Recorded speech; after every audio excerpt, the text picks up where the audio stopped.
22 जानेवारी रोजी आहे माघी गणेश जयंती। या दिवशी अनेकांच्या घरी बाप्पाची स्थापना केली जाते।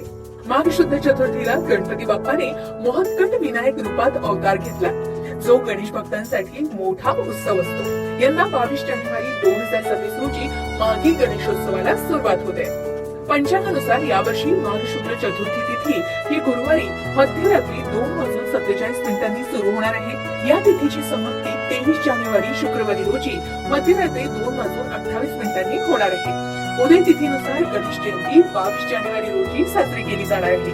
यंदा गणेश पूजेचा शुभ मुहूर्त तब्बल 2 तास 8 मिनिटांचा आहे। या दिवशी तुम्ही गणपती बाप्पांची पूजा सकाळी 11:29 सुरू करू शकता, कारण मुहूर्ताची समाप्ती ही दुपारी 1:37 असेल।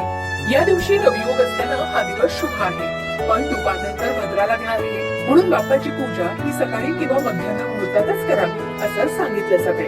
या दिवशी चंद्रोदयाची वेळ साधारणतः संध्याकाळी 7 ते 8 वाजताच्या दरम्यान असेल। हा काळ व्रत सोडण्यासाठी उत्तम मानला जातोय।